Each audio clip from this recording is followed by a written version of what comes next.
عارفة إن أنا بقى لي مدة متغيبة عنكم، بس النهارده إن شاء الله راجعة لكم بحاجة قوية جدًا.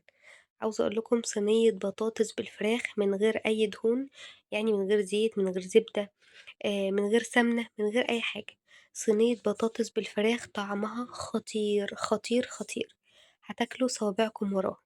الفراخ دايبة دوب وهتخلصوها، ويعني تجهيزها كده مش بياخد 5 دقايق. تقطعي مكوناتك ويدوبك عشان تحضريها، هم 5 دقايق بالظبط، وبتاخدي في الآخر صينية بطاطس بالفراخ طعمها تحفة، بجد تحفة. يلا بينا بقى نصلي على الحبيب عليه أفضل الصلاة والسلام. ولو بتشوفوني لأول مرة متنسوش تشتركوا في القناة وتفعلوا الجرس علشان يوصلكم كل جديد، وعلشان بقى نعلى بالقناة ونكملها 1000 مشترك بقى. يلا بينا. أول حاجة بصوا، أنا جبت الصينية اللي أنا هشتغل فيها عادي جدا، صينية من غير أي مواد دهنية. وهتقومي جايبة بصل مقطعاه جوليان، طبعا على حسب كمية البصل اللي انتي عايزاه. عارفين في ناس بتحب اللي هو البصل زيادة شوية عن البطاطس، وفي ناس بتحب العكس. في ناس ما بتحبش البصل يكون زيادة، لكن احنا عندنا بنحب البطاطس تكون زيادة شوية. قصدي البصل يكون زيادة عن البطاطس. جبت البصل وقطعته جوليان زي ما انتوا شايفين، وحطيت عليه شوية ملح وفلفل اسود بس.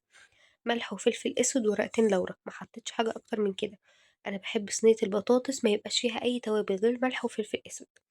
دعكت كل البصل كويس جدا طبعا زي ما شفتوا معايا، وبعد كده بدأت ان انا طبعا غاسله الفراخ كويس جدا، ومصفياها من اي ميه زياده فيها.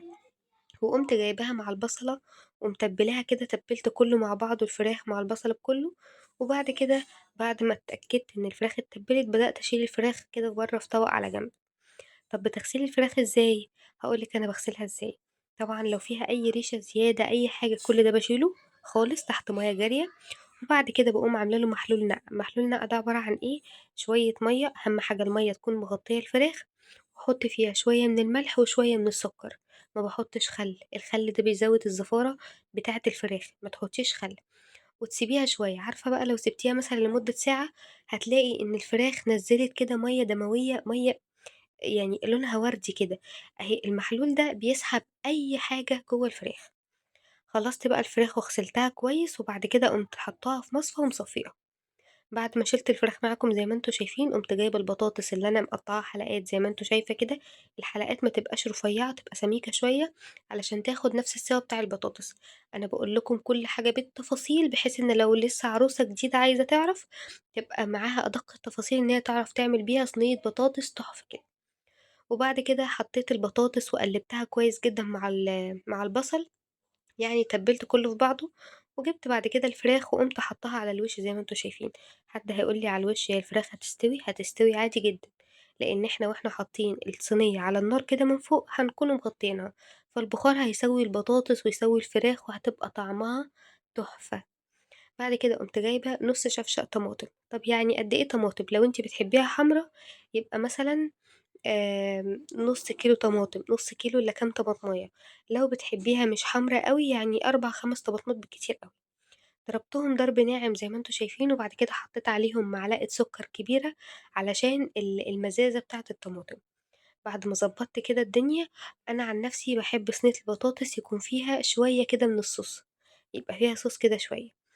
بدأت إن أنا أنزّل الطماطم كده جوّه الصينية وعشان تتغلغل الصينية، ورفعتها على النار على أعلى درجة حرارة وغطيتها. بقت بالشكل ده، أنتم شايفين يعني غلت كده لمدة مثلًا ربع ساعة. أنتم شايفين أصلًا الفراخ مستوية وكل حاجة دايبة. وفي الآخر هادّيها وِش تحت الفرن، وعاوزة أقول لكم إن في آخر الفيديو في مفاجأة عسل، في كده حاجة عسل. بعد كده سِبتها تغلغل كده زي ما أنتم شايفين. وبأكد لكم إن الفراخ مستوية. للناس اللي هتسألني: طيب الفراخ على الوش مش هتستوي؟ يعني متأكدة إن هي هتستوي؟ أيوه هتستوي. انتوا هتشوفوا معايا دلوقتي. الشوكة باحطها واطلعها بسهولة، والبطاطس برضه مستوية ومهرية كده، وده يعني عاوزة أقول لك كل حاجة كده دايبة دوب. هتاكلي في الآخر صينية بطاطس ما توقفتيش كتير في المطبخ علشان تعمليها، وفي نفس الوقت سهلة وبسيطة وطعمها في منتهى الجمال. أخدت بقى وش بعد ما استوت، بقت بالشكل التحفة اللي انتوا شايفينه ده، جنب شوية رز بشعرية، جنب حبة مخلل من اللي أنا هوريهم لكم كمان شوية. عاملة شوية مخلل فلفل بجد بجد يستاهلوا بقكم. حبة مخلل فلفل والله عسل، ولحد آخر واحدة كده مقرمشين وطعمهم تحفة.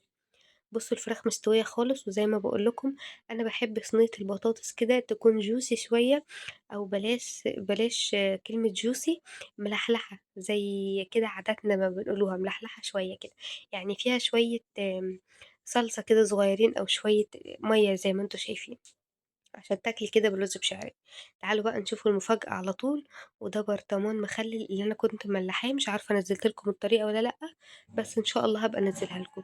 تفتحي كده البرطمان وتطلّعي قرنين فلفل جنب صينية البطاطس، طعمهم خيالي. يعني بُصّي ما شاء الله قرن الفلفل ما شاء الله عليه.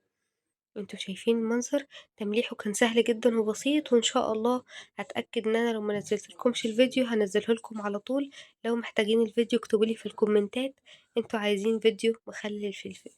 عايزة أقول لكم طعمه تحفة، وما فيش حاجة فيها بطانة، والبرطمان اللي أنا كنت حاطاه على الوش ده، كنت حاطاه على الوش علشان ينزّل كل الفلفل، ويبقى تحت كده، يبقى تحت في المَيّة عشان ما يهبطش مني. عاوزة أقول لكم صوت القرمشة فيه تحفة، مش عارفة تسمعوها والّا لأ، بس هو ما شاء الله لحد آخر واحدة مقرمشة. ما تنسوش بقى زي ما قُلت لكم تعملوا لي اشتراك وتحطوا لايك للفيديو علشان يوصل لكم كل جديد، وأهم حاجة الاشتراك في القناة علشان بقى نعلى بصفحتنا كده ونرجع لنشاطنا وهمتنا. ولو محتاجين أي حاجة ما تنسوش تكتبوا لي في الكومنتات أنتم عايزين إيه وأنا عنيا ليكم. مع ألف سلامة وبألف هنا وشفا، وما تنسوش تجربوا صينية البطاطس وتقولوا لي رأيكم.